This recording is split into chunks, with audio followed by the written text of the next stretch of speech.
Hey friends, Megan McIntosh here. Welcome to this video. Today I want to talk to you about the #1 sales objection that prevents people from buying and how you can overcome it. So if you're there watching live, please drop a 1 down below in the comments. If you're watching the replay, please drop a 2 below. And let me know where you're coming in from, what city, what town, what country. I am just outside of Toronto, Canada.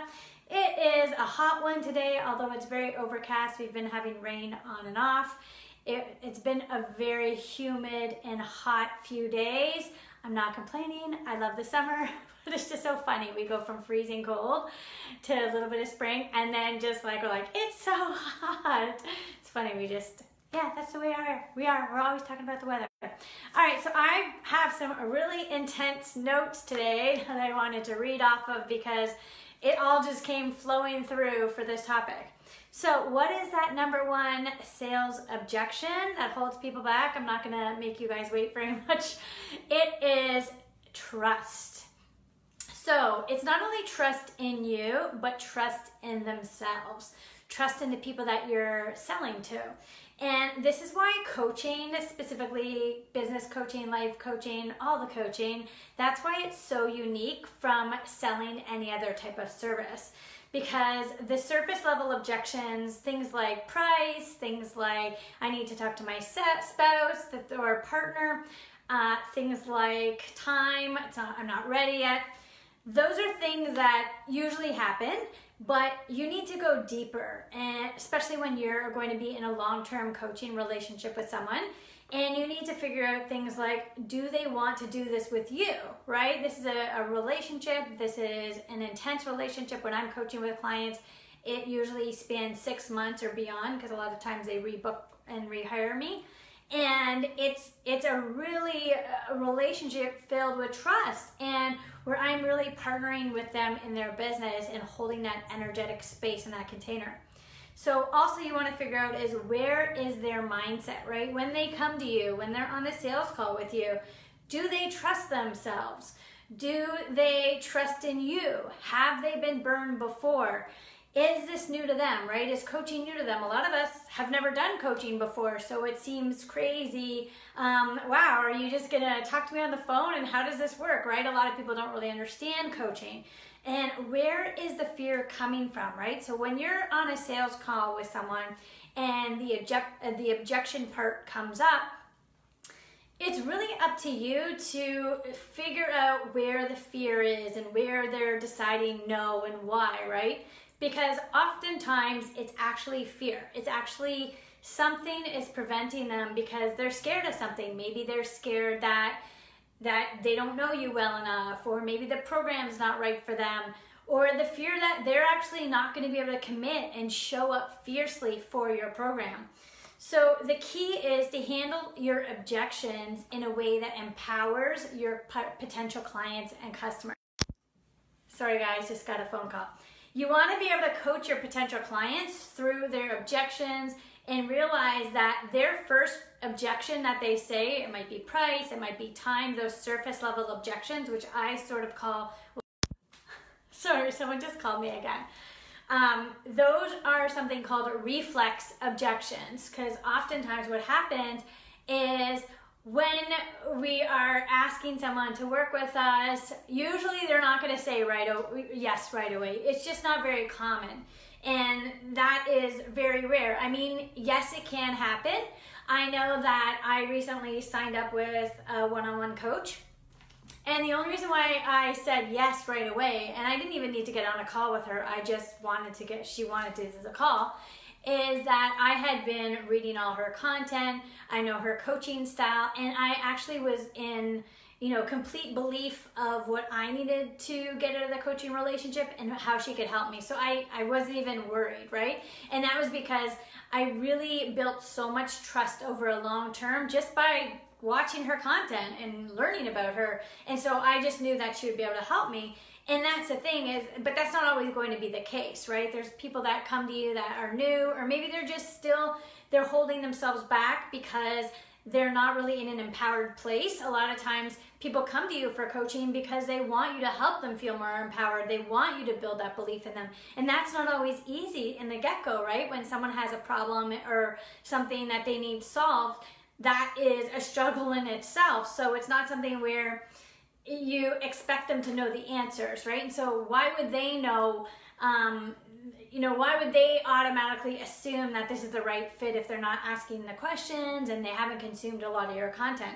So what I knew I needed in a coach was that energetic container for me to continue to have them hold the mirror up for me to see my own self-sabotaging behaviors, because I'm also human, right? We're all human. We all have these things that we do. And I know that even though I believe in myself, sometimes my mind and I get in my own way. And so the coach is really there to help me keep on track of my mindset, help me with the mindset. Just as when I coach, I'm there 100%, right? When I coach with my clients, I'm a partner in their business. Even though I'm on the phone with them and I get off the phone with them and we're doing information back and forth. I'm like, what is that called? Where we have a project management system where, they'll send me questions and we'll work during the week in between our calls. But my energy is still very much with them. And that is an energetic exchange, and they feel that. But I don't do the work for them. So even though I might give them the strategy and the mindset and the marketing and the sales and building the belief and the spiritual principles and the energy and all those things, I'm not the one that actually has to then go out and take action and build their business for them. And so the key is that I'm empowering them by holding that space and giving them all those other elements. But I also know that I'm not going to be the one doing the work for them. So if someone comes to a coach and expects the coach to do the work for them, that's incongruent of a relationship, right? So sometimes the person that comes to you, if they're coming to you because they want to be coached, they have to believe in themselves that they will do the work, that they are committed. And sometimes they aren't ready to be committed and to do the work because who knows why, right? There's so many deeper reasons, and then you could dig into that to figure out their fears. Maybe they just don't have enough clarity on that. So, but I believe, personally, this is what I believe I wrote in here, is when in reality, if something is on your heart, if you believe that there's something that you're destined to do and you feel it and you just know it and it keeps coming to you, I believe it's possible for you. But I think also what happens is those self-sabotaging thoughts come in and it makes us think it's not possible, or why haven't we done it yet, or maybe it's taking too long, or we don't know the right steps, right? And so it really is working with someone who has maybe been there before and can really build that belief and give you that proof.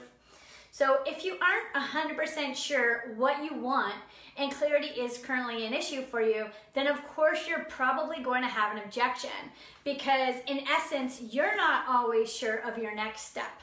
But if someone can empower you, right, as a coach, that's my job, is to really empower someone through a sales conversation and see your greatness, see who you truly are, as well as where you're staying stuck. Where are you telling those stories why you shouldn't do something or why you're not ready? I'm supposed to pinpoint that as a coach to say, hey, wait, maybe you should look at it this way. And if I'm able to help someone through their block, just like if this is you and you're trying to sell something, if you're able to help someone through their block and you're able to really figure out why are they, waiting to make a purchase, or why are they waiting to take that chance on themselves, or, why is that happening? Then they might even buy from you. But also, even if they don't buy from you, at least they can go back after the sales call and really discover why they have these mindset blocks about not being able to invest now. What stories are they telling themselves to prevent them to step into that next level of greatness? Because I believe if they're coming to you, there's a part of them that is ready, but there's also a part of them that needs you to encourage them to be ready, needs you to encourage and be that really firm, confident and clear vessel, in a sense, that gets them and can help them get to that next step, right? Because if you're just kind of, okay, let me give you an example. If they come to you and say, well, I'm not ready yet and I'm not sure, and you don't do any coaching around their objections, they're just going to take it for face value and think that you believe their excuses as well, right? And you don't want that. That's not what you want as a coach. Hi again, sorry about that. My internet literally stopped and I don't know, it did that twice today. It just punked out. It said, see you later. So I had to play around with it and see why it's not working. It's going to frustrate me, but that's okay. All right, so I'm back on. Hello, I just want to finish what I was talking about in terms of the #1 sales objection and how to help you overcome it. Obviously, that objection is the idea of trust and you building that trust with that potential customer or client, but also that potential customer or client having that trust and belief in themselves in that making that empowered decision. And so here we go. All right, I'm just going to continue on here. So what type of questions should you ask to go beyond surface level objections? Things like price, things like I need to ask my partner, I don't have the time, those type of things. And I believe you should answer it with your gut. So if you're on a sales call with someone, or a discovery call or clarity call, or whatever you want to call the call, you want to make sure that if someone gives you an objection, you don't just like listen and say, oh, okay, yeah, totally, I get it, I'll talk to you later. That you really coach them through the objection. Well, first off, you want to listen and you really want to be clear and really understand where they're coming from. And then you want to really understand it and ask the question so that you do understand it. You ask the question so you really get where they're coming from and why they're giving you that objection. So I feel a lot of the times when someone says something, I check in and I listen and I check in and I'll say, okay, so you're feeling like it's a little bit expensive. I get that, I hear you. I know other people might have felt that before. Have you ever coached before? That might be one thing. I'm just going off what my gut is saying. I might say, have you ever done coaching before? Are you familiar with the type of investments that come with coaching? That might be a line of questioning that you might say. Or you might say, in comparison to what? Are you comparing this coaching package to? Have you been looking around? Another way would be to say, in comparison, another thing would say is, like, if money were not the reason, does this seem like a good fit? Are you valuing and you see value in this product, program, or service in working together? And if they value it, it won't matter the cost. This is very true in any type of sales, but especially in a coaching sales relationship and when you're coaching someone, because this is a big container. When I work with someone, I work with them for a certain period of time, and I want them to feel that they are going to get the value, and they need to trust themselves enough that they feel that they will get their money's worth. And being able to really understand, why are they feeling that they're not going to get their money's worth, right? Maybe they've had bad incidences in the past with coaching, or maybe they've never coached before, or maybe they're worried that they're not going to get their investment back because they're really unclear, or they're afraid, or they're fearful that they're not going to do the work. So it's really coaching them through those mindset things and those past experiences, because if it is a mindset thing, if it's something where they don't really trust themselves, it's really saying, I'm here 100%. I am going to give you my all. I've been there. I've done that. I'm with you. We're going to do this together. And we're going to do this at your pace and how you want to co-create that energetic relationship. I mean, I'm all about energy, right?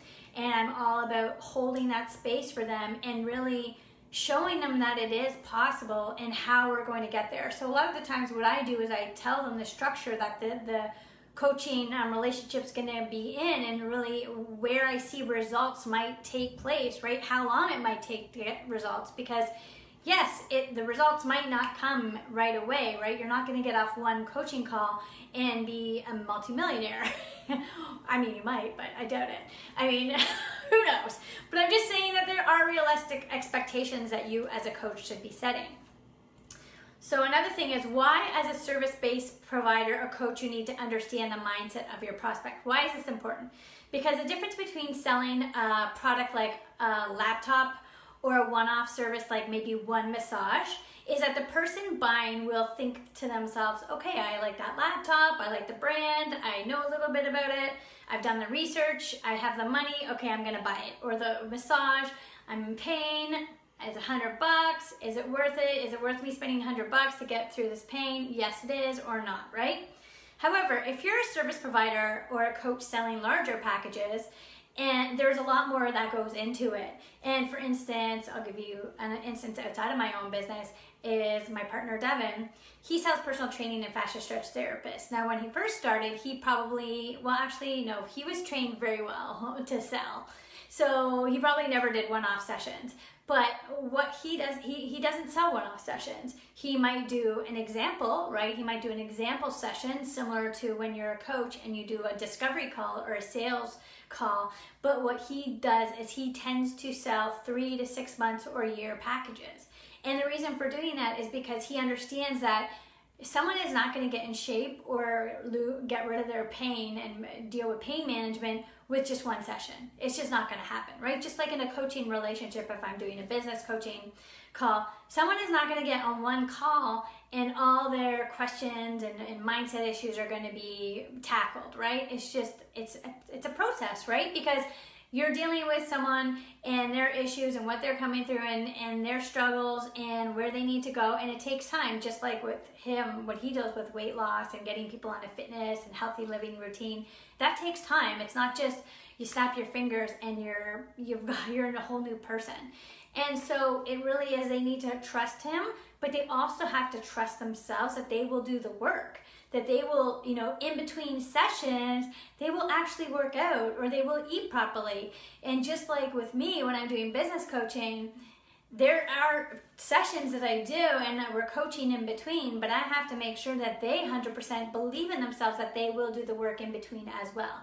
And sometimes people are just not ready to do the work now. However, I also think the reason why a lot of times people aren't ready is simply because there's a lot of fear going on, right? They don't trust themselves, they don't believe it's possible, there's all these different worries, but let's be honest, like, is there ever a right time? I used to do weight loss coaching and people would always come to me and say, oh, I want to do your program, but I know that it is, like, I don't think it's the right time for me because I have a birthday coming up or I have this barbecue or summer's happening. And there was always like the perfect excuse, right? Like a week's time, there was always this event. And I had to say to them, you know, this is a lifestyle change and I get it that you're having this event and you want to eat bad or whatever. I mean, there's no such thing as eating bad, I don't think. I mean, obviously sometimes with, you know, you don't want to be eating chips 24/7, but I don't believe in completely not letting you eat what you eat, what you want for pleasure. But I'm just saying that it is a lifestyle change and you have to commit to it. So it's almost like telling them, listen, this is a mindset thing. You can start now and we will get your mindset ready. I'm not going to make you do something you don't want to do when you're not ready. If you are not wanting to be on a specific eating plan right away, then we'll work on your mindset work. And that can be the same for business coaching. Is that when I'm working with someone, they might say, oh, well, I don't have my website ready yet. I'm not sure what I'm going to do. I'm not sure exactly my niche. That's okay, because those are the things that we can work on. And we can also work on how come you've been holding back and worry and fear and not believing in yourself. And let's work on those pieces. That's why I'm a coach. And obviously I have consulting background as well, but the coaching hat is the one that really is looking at all those mindset things and the questions and the reasons why someone might not believe that they can do something or have faith in it. So let me see here. Sometimes when they say they aren't ready, it really is fear talking. And it's up to you to really help them overcome that and understand when the fear is appearing, when that self-sabotaging behavior is coming up. One of the things that I learned when I did coactive coaching, which is where I learned to coach, is we had to look at our self-sabotaging behaviors and we called it the saboteur. So that when we would coach with someone, we would say, hey, that's your saboteur talking. And we would have these exercises that we would do with our coach and we would swap, right? One of us would be the coach and one of the coachee, and we would go back and forth and really get practice on seeing that sabotaging behavior that that other person is doing and reflecting it back to them and saying, how do you believe this? And I just want to call you on this and just mention this and see if that feels real to you. All right, last thing. A necessary skill that helps you overcome objections during a sales call is your ability to listen, and listen from a place where you're really listening, like you are doing intense listening. There's a word for it that's in my coaching manual and I just forgot, so I just said intense listening. That's not what it's called. But there is a way to listen where you're really seeing into that person's soul, you're really feeling into them, you're not listening and just thinking the next thing that you're going to talk about. I know that a lot of times we can do that, where you're listening to someone and at the same time you're processing what you're going to say next. That's not what we do in coaching. You really listen in, and you don't have those other things going on in your head. You listen with complete presence. So as a coach, that's my job, to see beyond what my clients see, right? So it's my job to see the higher version of success for them. But you can't always see it if you make excuses because of fear or procrastination, or making decisions because everything isn't organized in your life. It's just never going to happen, and you're blocking your growth. And so with business coaching, what I do now, many people are worried about the money, but you have to realize that most people who start a business need to invest. And that's the one thing that is really important to note, is that when you work with someone, coaching is a very unique and individualized service, that you are not only doing an energetic exchange, you're not just doing mindset coaching, but you also, if you're doing business coaching, you're bringing strategy into it. And with strategy and doing marketing and selling, if you're building a business, you're going to invest.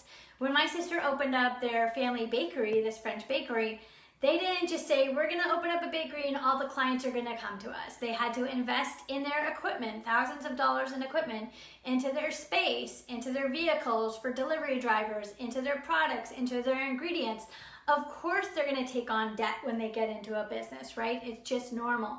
And so that's why when you're going into a coaching relationship where someone's going to teach you to build a business or get more sales and get more clients, then it really is something that you have to remind yourself of, is that this is an investment. This is an investment in yourself and an investment in your business. And that's the way I look at it whenever I'm coaching with someone, and when I hire one-on-one coaches, I realize that I know what the ROI could be. If I'm spending a few $1,000s a month or whatever it is, or if I'm spending $10,000 or $12,000 on a coach within a specific package, I have to look at that investment and say, if I spend that much, but if I can get 1, 2, or 3 clients from it, it's well worth it. Or if it changes my mindset in a subtle way and it makes me do even less self-sabotaging behaviors, then it's worth it. So it really is understanding what is the actual value, right? It's not always looking at the number. What is the value?